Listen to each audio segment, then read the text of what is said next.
Ladies and gentlemen, good evening.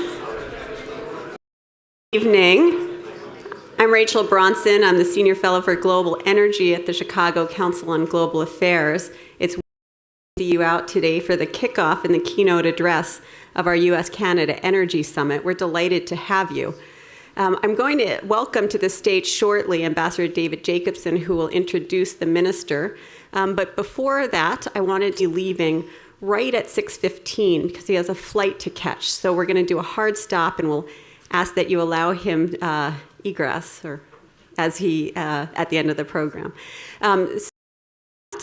Let me welcome to the stage one of the co-chairs of our summit on U.S.-Canada energy relations, David Jacobson, who's co-chair, as well as the vice chair of BMO Harris and former ambassador to Canada.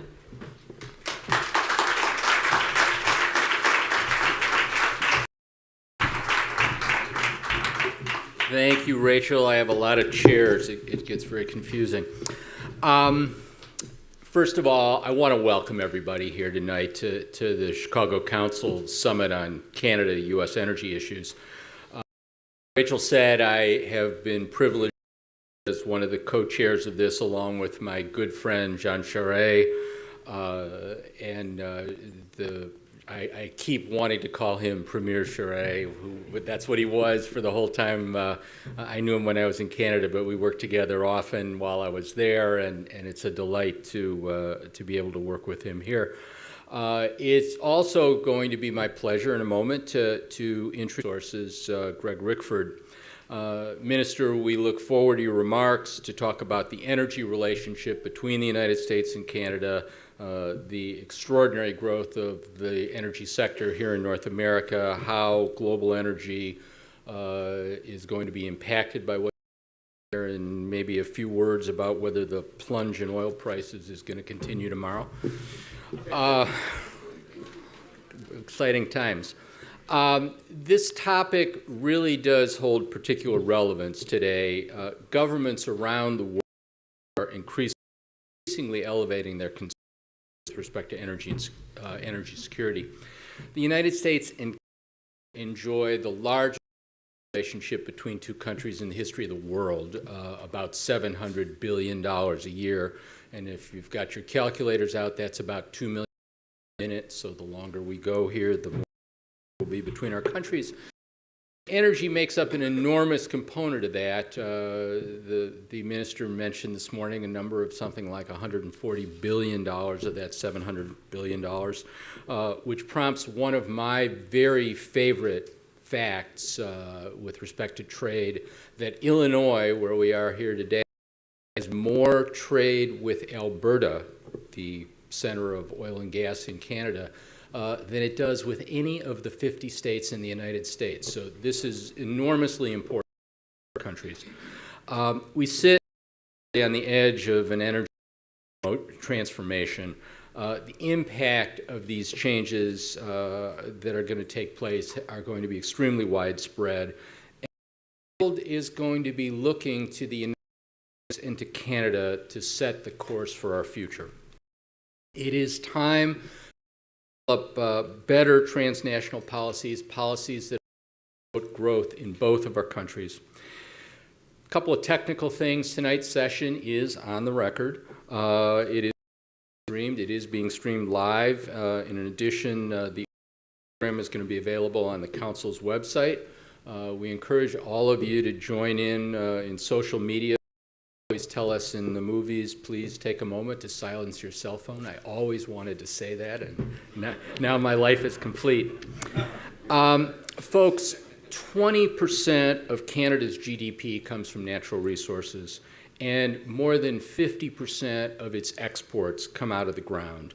And depending on whose numbers you look at, Canada either has the second or the third largest proven reserves of oil. It has huge reserves of natural gas, of coal. It is the world's has the world's second largest reserves of uranium. And so Greg Rickford, the Canadian Minister of Natural Resources, occupies not only an important position in his country, but an important in all of North America. But Minister Rickford's responsibilities do not end with natural resources. This is perhaps a little surprising to Americans, but he holds two positions. He is also the Minister of Federal Economic Development, the Federal Economic Development Initiative for Northern Ontario, and he's held several other positions in the government. He was the Minister of State for Science and Technology, Secretary for Official Languages, and the Parliamentary Secretary to the Minister of Indian Affairs and Northern Development. Ladies and gentlemen, I was in Canada for 4 years, and over Canadians graciously welcomed this Chicagoan into their cities, into their towns, and into their homes. And now I ask you to join me in favor in giving a Chicago welcome to my friend, the Honorable Greg Rickford.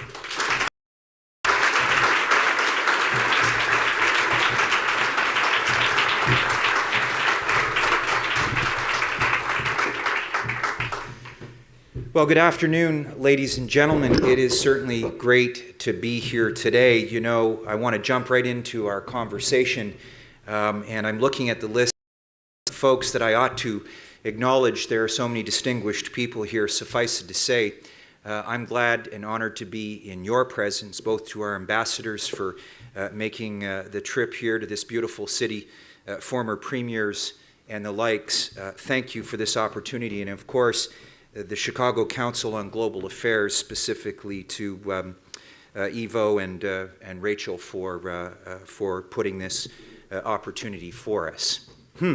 U.S.-Canada Energy Summit, re-energizing the policy. I probably couldn't think of a more important topic right now, as the ambassador mentioned in his opening remarks. And I want to thank the Chicago Council for this opportunity. It was established in 1922 in the face of widespread isolationism here, an early indication that you would push against conventional wisdom, educate public opinion, and public discourse. Well, I am humbled by the distinguished profile of everyone here and the opportunity I have on behalf of the Government of Canada to be part of this summit. Last year, this council launched its energy initiative. Prescient, no doubt, and motivated by recognition of the increasing of energy in global affairs.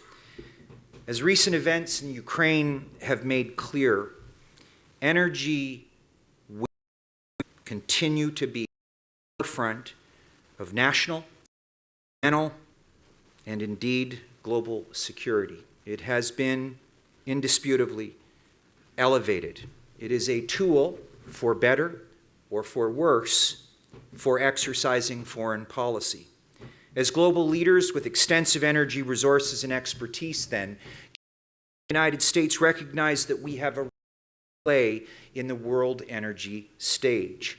Together, we're taking action, and we make a positive effect and felt difference to help Ukraine, for example, energy needs most recently. And we're working with the G7 partners on priorities in support of Ukraine.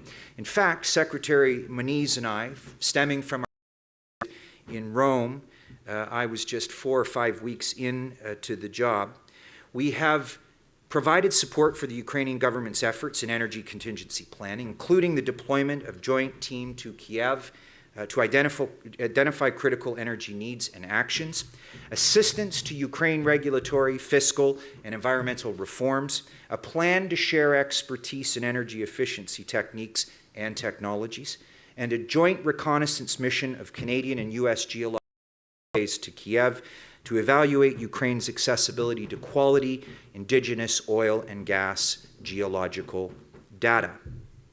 It's important geopolitically. It does also provide a platform, an opportunity, if you will.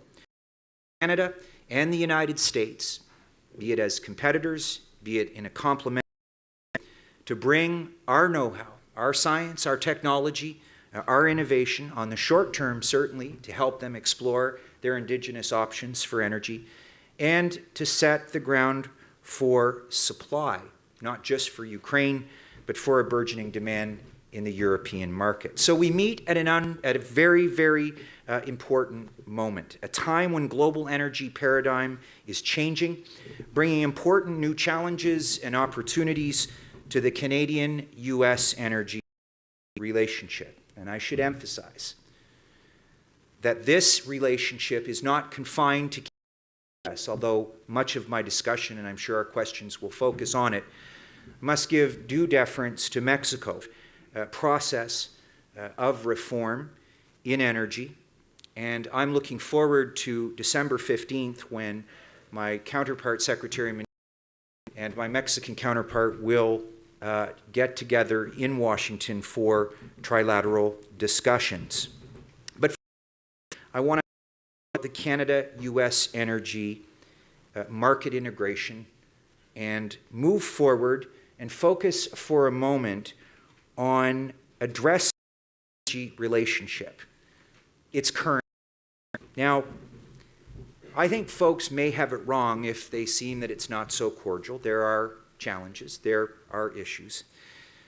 But as Secretary Moniz and I have discussed in 3 face-to-face bilateral meetings, including a great day in Ottawa where we hosted him for a number of activities, nothing could be further from the truth. Our relationship in energy and in trade, our ties historically are important, and I believe will rise above some of the challenges. Now, I'll mention the elephant in the room, Keystone XL. The position has not changed, as one of my colleagues would say. It's an important project that would create jobs and economic growth on both sides of the border, while increasing North American energy security, reducing greenhouse gas emissions. And we agree with the compelling point that the State Department has made that environmentally and economically this project should move forward. However, ladies and gentlemen, we should spend time discussing the aspects of our relationship, the largest between any 2 countries in the world, that sometimes can get overlooked. There are already 70 operating oil and gas pipelines. That I mentioned we'd love to see 71. But these go back and forth across our borders. Our electricity grids are so interconnected that it's probably more accurate to refer to them as one grid rather than it's revered around the world. And earlier this month, the U.S. Department of Energy issued, and I understand it's been ratified, a presidential permit for a new $2.2 billion, 1,000 megawatt transmission line from Quebec to New York City. And the BP Whiting refinery in Indiana has been upgraded to refine more Canadian heavy crude. Our systems, ladies and gentlemen, are so interconnected that the United States Quadrennial Energy Review held its first international discussions in Ottawa. It recognized that after 12 meetings around the country, and unlike any other department in the United States government, Canada was an integral part of its energy supply, storage, and distribution. We help each other when unforeseen incidents occur, when our cities or parts of provinces and parts of states become compromised for energy sources. And Canada and the United States have an appreciable relationship that I'm sure, notwithstanding the problems we have, if you asked any border countries to say Russia, they would love to have some of our problems. Isn't that the truth, Ambassador? So we should be focusing on the positive things that we have going for us. Canadian crude exports have, in fact, grown 63% between 2005 and 2013, with almost all of that product being transported to the United States. We supply 97% of your natural gas imports and 98% of its electricity. In addition, 25% of the uranium purchased by the United States nuclear plants comes from Canada. And this goes both ways. Of all the energy in Canada, close to half of it comes from the United States. So yeah, folks, we matter to each other. We are each other's biggest energy customers, with $100 billion in energy trade last year alone. And as I said earlier, it's the strength of our relationship that has and will continue to overcome specific projects and challenges, and I would submit respectfully, opportunities moving forward. Talk about Canada-U.S. energy cooperation. We're collaborating on energy matters more than we ever have. U.S. Energy Secretary Moniz in Ottawa, as I said last month, for our third bilateral since May, and this was, as mentioned, the first visit of its kind. A major focus of that meeting was on a memorandum of understanding. Now, I know as a lawyer, and as knowing there's lawyers in the room, sometimes memorandum of understanding are only slightly, an MOU is only slightly better than an IOU. But this MOU was important to sign because it enables closer cooperation on some key responsible energy development and consumption, greater coordination on energy performance standards for consumer products, to increasing reliability and security of North American energy infrastructure, specifically supply, storage, and distribution. And as importantly, it complements the next phase of the United States-Canada Regulatory Cooperation Council Joint Action Plan announced in August and moving forward in earnest. As I noted earlier, to expand our discussions further to include our Mexican counterpart, as America and Canada offer uniquely some research and development and innovation education opportunities ideally positioned to help Mexico in its energy reforms. And with these reforms, continental energy security reach and economic geopolitical impacts could indeed be profound. Canada supports a timely and transparent reform process, and we welcome the opportunities that will come from a more integrated North American energy market. But what I believe is the most important activity, the exercise of building public confidence, is something that can put Canada and the United States in a learning and sharing and beneficial relationship, as all of these opportunities and their corresponding issues and challenges will continue to raise legitimate questions and point to environmental leadership, particularly within the energy sector. Another key issue here, ensuring our public in Canada and the United States that we as countries, and in the context of our relationship, share and pursue reducing greenhouse gas emissions. We have much to build on in Canada. We rank second behind Japan in per capita investment in renewable energy in 2013, ahead of the United States, the United Kingdom, and Germany. Canada's electricity world with just under 2/3 of its electricity coming from renewable resources, the highest in the G7. And we now share the stage and, in fact, lead in carbon capture sequestration. I had an opportunity to visit Boundary Dam in Estevan this last week. Canada is moving forward on this particular project with considerable investments in research and development, and we appreciate very much the important role and the leadership that the United States has in this costly, important technology. In 2012, Canada's per capita gas emissions were historically 20.1 tons per person and about 12% lower than 2005. And since 2005, Canadian greenhouse gas emissions have decreased by 5.1%, while the economy has grown by 10.6%. Last year, Canada had the second fastest growing clean energy in the G20. Canada is making a concerted effort on energy efficiency, efforts that have been recognized by the International Energy Agency, which ranked Canada second in energy efficiency improvements between 1990 and 2000.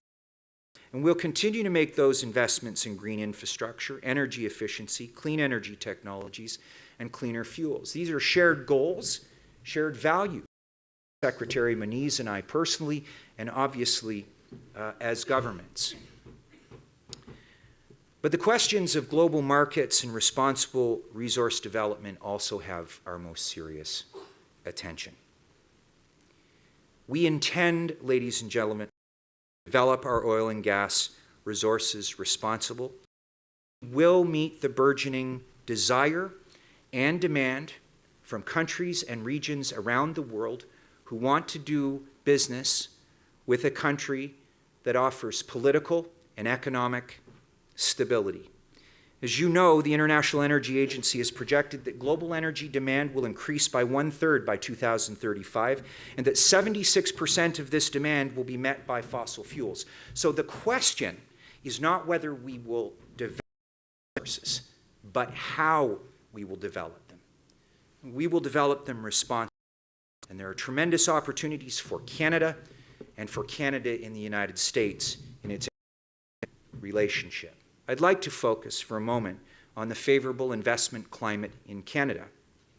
Major resource projects worth some $670 and or underway over the next 10 years. Canada is open for business. I'm sure in these councils and forums you hear that frequently. We have the resources the world needs. That came out in our discussions this morning in a magnificent roundtable. We are one of the most favorable climates. In fact, Bloomberg rates Canada as the second best country in the world to do business.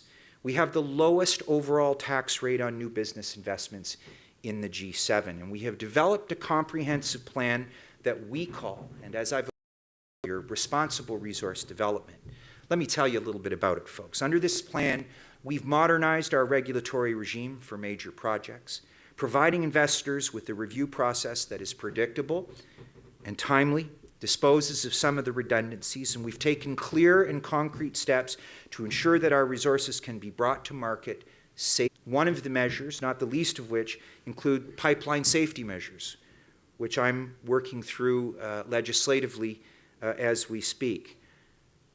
I point out to our friends and to our detractors that Canada has more than 72,000 kilometers of federally regulated pipeline with a 99.999% safety record.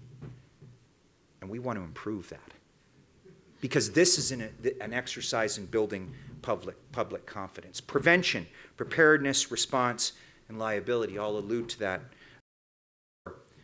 But nonetheless, these are important steps that we are taking as a country, and we hope that it's a message that is heard loud and clear from investors to government and to folks who focus on stewardship and leadership, that Canada is in the game and very conscious and willing to take steps for responsible resource development. This responsible resource development sets the foundation for Canada to pursue what I think of as three critical elements for energy development: diversifying our energy markets, safeguarding with communities. First, let me talk about diversifying our energy markets. Let me say, ladies and gentlemen, that market diversification is not a priority for Canada. I'm pausing there to see if my decom twitches. It's an imperative. Did I get you, Chris? I'm not sure we're here. Our long-standing relationship with the United States has led to a situation in which Canada exports 90% of its crude oil and 100% of its natural gas to one market, the United States. As any business person will tell you, that's just too many eggs in one basket. I mean, we love you guys, but market diversification is an imperative for Canada. And I'm here to make that loud and clear to you folks here today. Fortunately, increasing demand for oil and gas from around the globe presents Canada, on the medium term, say 2017, 2022, opportunity, in fairness, we can't afford to miss. A series of proposed investments from natural gas terminals on our Pacific and Atlantic coast, pipelines and ports on both coasts are moving forward to help get Canadian energy to tidewater and markets around the world. We've already begun small shipments of Canadian oil to new markets, including Spain and even India. There is, by my own admission, still work to do, and I've alluded to some of the important steps that we're taking as a government to engage the Canadian public and hopefully the United States public on responsible resource development. The second element is a commitment to environmental stewardship and leadership. Our bottom line is actually no project proceeds unless and until a thorough and independent science-based review demonstrates it to be safe for the public and for the environment. A broad range of measures introduced by our government are strengthening marine, pipeline, as I mentioned earlier, and rail safety to create the safe transportation system in the world, bar none. And we're aligning and enhancing our liability regimes for all of these pipeline, nuclear facilities, and offshore exploration to boost investor confidence and to send a strong and consistent message that the health and safety of our communities, of our country, and its waters will not be compromised. And so that brings us to what I think is the most important element of this, and that's community engagement in an effort to confidence. It's essential to responsible resource development for Canada. And I think we can both benefit as countries to sharpen our focus in these regards.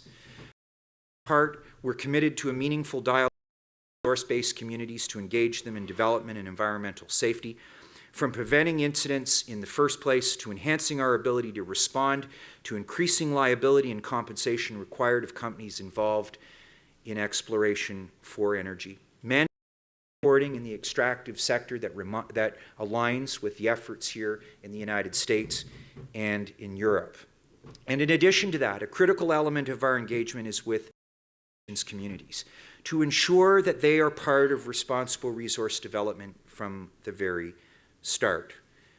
I can tell you as a nurse and a lawyer, don't hold the last part against me, who's lived and worked in isolated remote First Nations communities for some 8 years of my life, there are incredible opportunities. It's often framed as challenges and or issues, but I believe that these communities represent important sources of resources for responsible resource development and jobs and business opportunities, and important contributions, unique expertise in environmental and transportation of energy, particularly our coastal First Nations on the. So I've laid out a little bit about responsible resource development. I want to talk specifically in Canada. If it is true that our House is in order, or that we are moving substantially towards that, today, and I'm sure the summit has and will continue to address, our relationship, diversifying our energy markets, strengthening environmental protection, and engaging communities are all important parts, as I've said. But there's really a fourth priority, and it sort of stands alone. It's our energy relationship with the United States. Even as the United States becomes more energy efficient, and both Canada and the United States take steps to reduce our reliance on oil, the United States will continue to require several million barrels a day of imported oil for decades to come. And with the appropriate infrastructure in place, this is a need, a demand, folks, that Canada can meet reliably and responsible as a friend and ally. The United States has a clear choice. It can Canada as it has, and I'm sure will continue to do. Some of the alternatives have posed problems here in the United States. Venezuela's supply of crude, from which Canada would further displace in the emission regulations, and has threatened to cut off oil exports to the United States no less than 5 times. Canadian oil sands offer an alternative to crude suppliers, all the while creating jobs on both sides of the border. In fact, according to a study by the Energy Research Institute, Canada's oil sands could support nearly 170 jobs annually in the United States over the next years.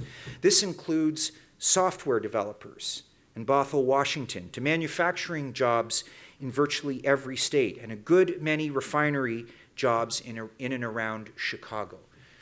Upgrading and refining capacity is what the United States has. This is a potential for a very complementary relationship. Let's move on. About 2,000 American companies have contracts to supply goods and services to the oil sands. In sync with the United States, we've introduced tough new emission standards for our cars and trucks. All of these measures have led to real progress. Canada has GHG emissions equal to shutting down 37 coal-fired electricity generation plants. The long-term trend for greenhouse gas emissions per barrel is down, falling by 28% 1990 and 2012. And I believe with a more robust investment in oil sands, we can build on further success as an energy source. Now, I realize that some of our vocal critics may not know that the oil sand crude has similar emissions as California heavy crude. In fact, oil sands today emit less GHG than all of the coal plants in Kentucky. On a relative basis, the emissions are about 0.01% of global emissions.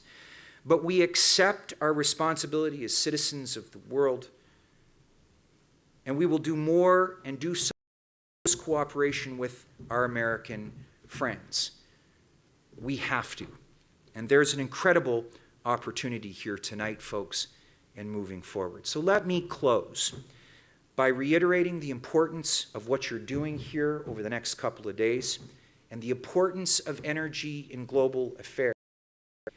In such an uncertain world, it is more important than ever that Canada and the United States work together as partners, act together as friends, as family, and together as allies, as we do in so many regards, particularly now. For Canada, that means first and foremost supporting our closest friend and ally while increasing our supplies to new markets and therefore supporting global energy security. Those efforts, this Council and this summit provides an important forum for discussing the challenges and opportunities before us. I appreciate the contributions you have all made tonight in having these important discussions.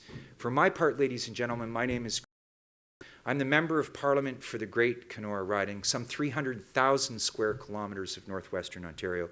It's a privilege and an honor to serve my constituents, and in my capacity as the Minister, resources to Canadians and Americans to serve you too. Thank you for this opportunity.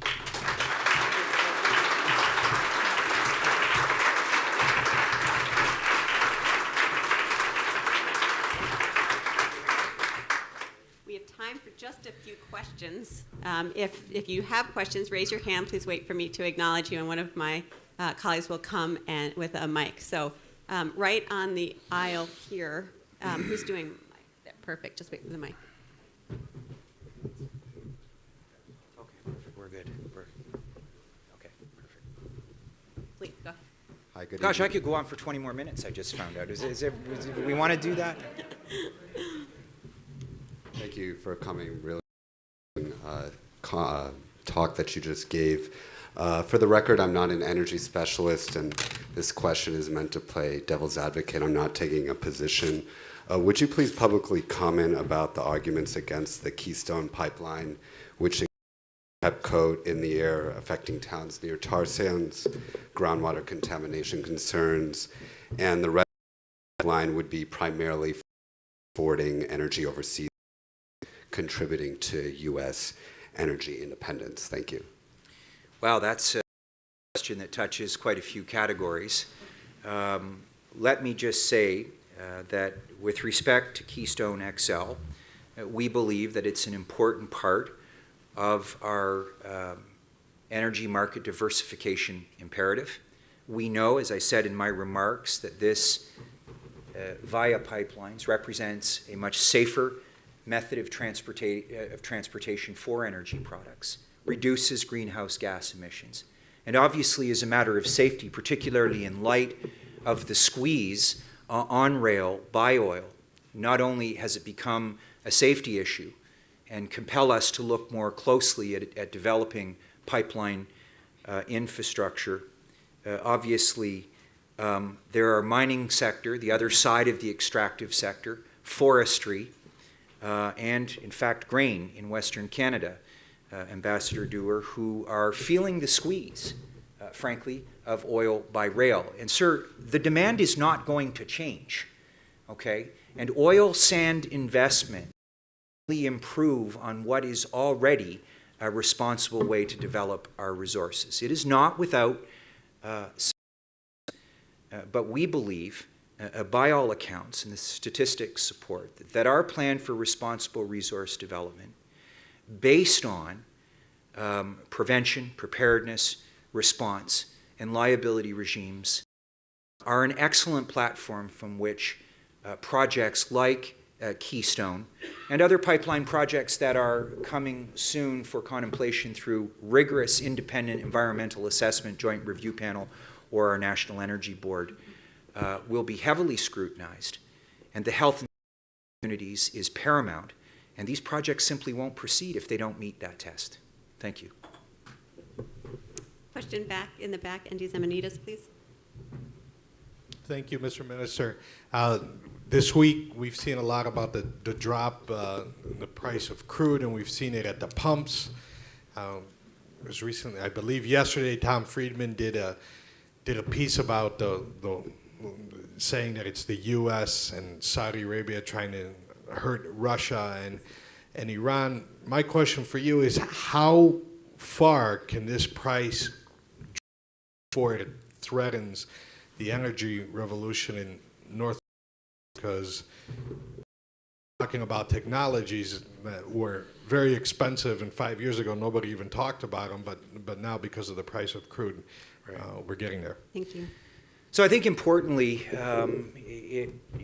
I don't want to jump into a conversation about speculating on the price per barrel, or for that matter, the price at the pumps per se.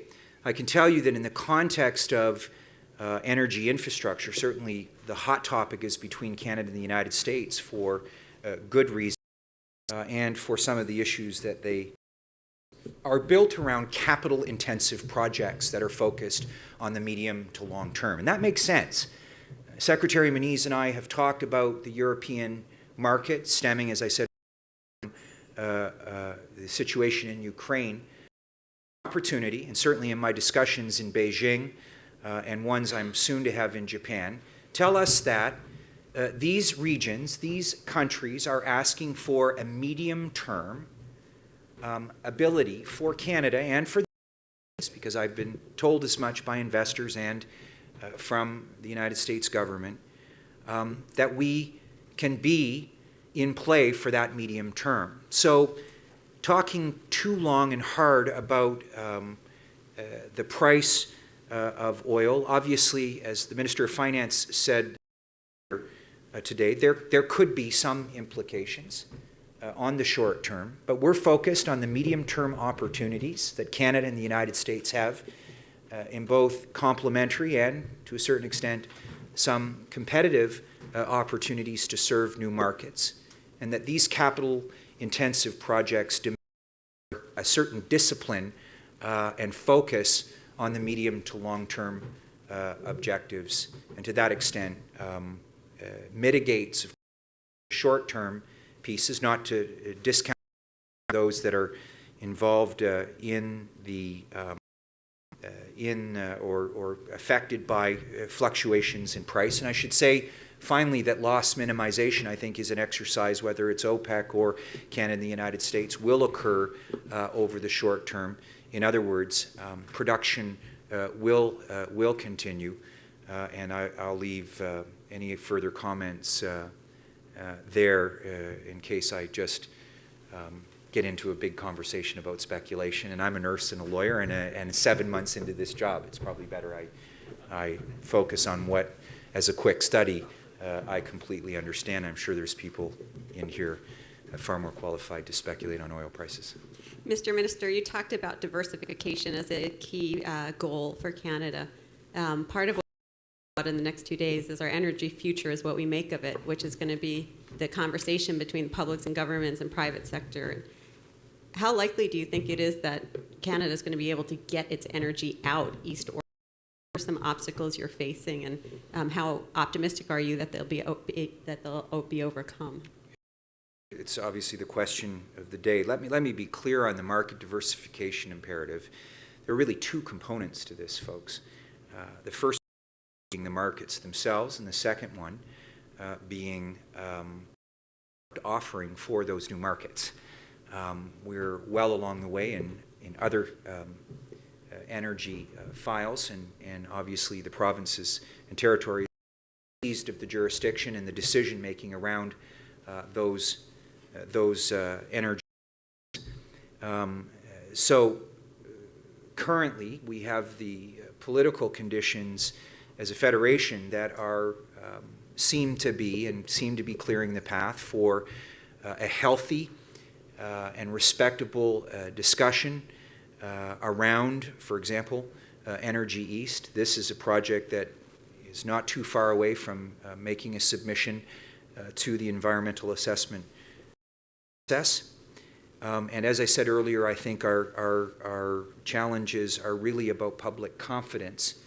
I talked and boasted, perhaps, uncharacteristically as a Canadian, about our safety record, about getting our message out, folks, talking about the facts and the statistics that support the most serious consideration for energy infrastructure to develop states. It's responsible, it's safe, particularly with respect to pipelines, and as I said before, it can make a significant contribution to the environment. And at risk of sounding redundant for some of the people that were at our roundtable today, our focus, because we obviously recognize there's a constituent that will be persuaded, but there is a general public out there who stands to get a job in this $140 billion, I'm not sure if I mentioned that, opportunity between our two countries.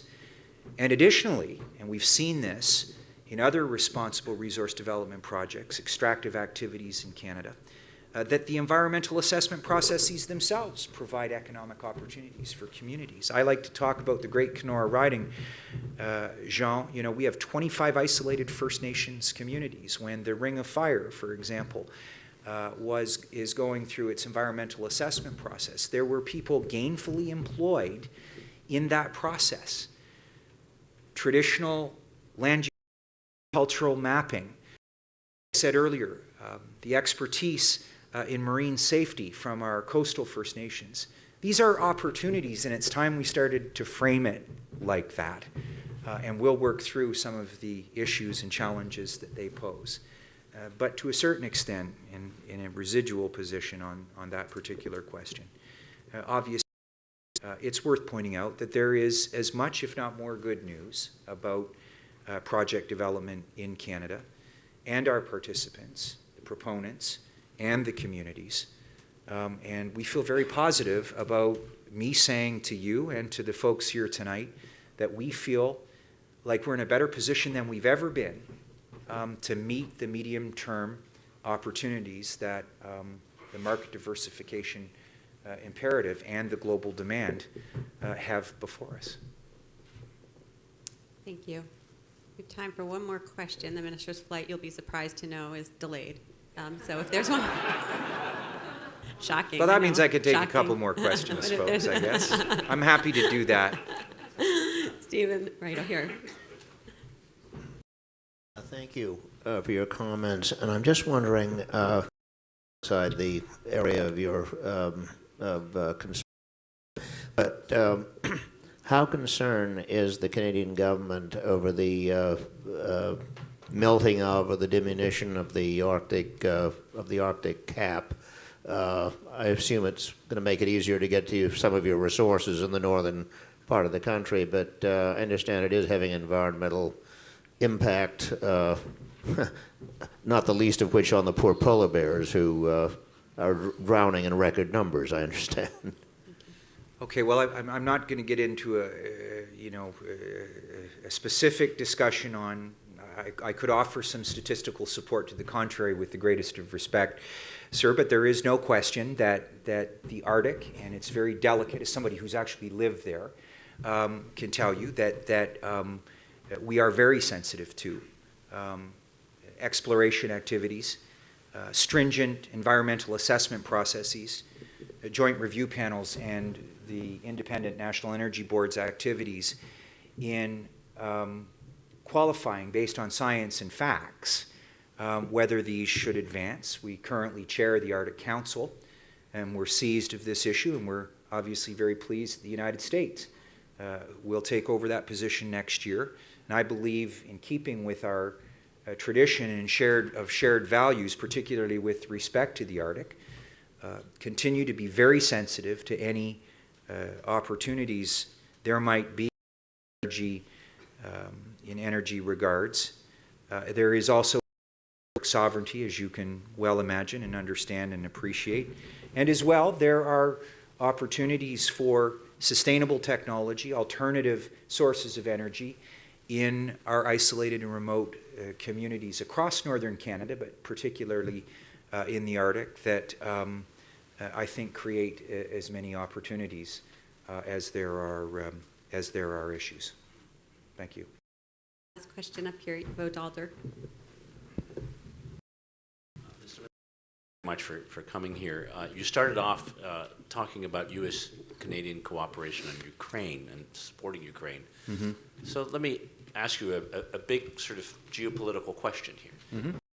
Advantages that you talked about in terms of energy supply, the strong position that the Canadian government has taken together with the U.S. government regarding Ukraine and the actions that the Russians have taken in the past few months, suggests that there may be a possibility that we can use our economic and energy resources as a way to put more pressure on Russia, in particular by reducing European dependence on Russian imports. Is that an issue that you're actively with the U.S. government? And more importantly, how can we do this in a way that benefits us, benefits the Europeans, and hopefully turns the Russians around to become more acceptable citizens of this? No, I appreciate that question, Ivo. I'm obviously not the Minister of Foreign Affairs, but I did start this speech by saying that energy obviously is now probably one of the biggest matters in discussion around global security, national security. I guess I would say that it's not so much that this is an issue geopolitically of pressure on Russia per se. I think what tonight was what Canada and what the United States could offer: a politically and economically stable environment for countries and for regions to do business. On the short term, obviously, research and development and innovation around exploration and developing indigenous sources for countries that are vulnerable, obviously. And with that as a solid platform in context of building relationships with those countries, particularly vulnerable, beyond the goodwill exercise of helping a particular country in need to become a of energy products. And I believe that whether you take that fact pattern and transport it to Asia Pacific, or even Western Europe, which has a different set of circumstances and makes different choices about what their energy sources are, some very clear cut, some with more moving parts. They're all asking us to be serious about an opportunity to be a supplier over the medium term for some of the geopolitical things that are occurring around the globe, the Middle East as an example, and certainly in the case of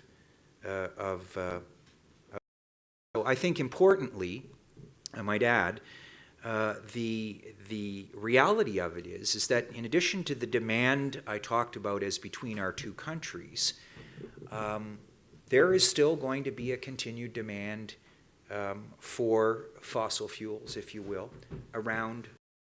Canada and the United States are probably the best positioned to bring sources of energy to those markets where territorial sovereignty, or sovereignty has been compromised. And it's our expectation that we will, and I think the opportunity is not an individual exercise. I think it's enhanced by an effective relationship as between Canada and the United States. Well, Mr. Minister, you've gotten us off to start. I hope the room is extra cold so that you feel comfortable coming south to Chicago. We greatly appreciate the time you spent with us today, and please join me in thanking the Minister. Thank you, Richard.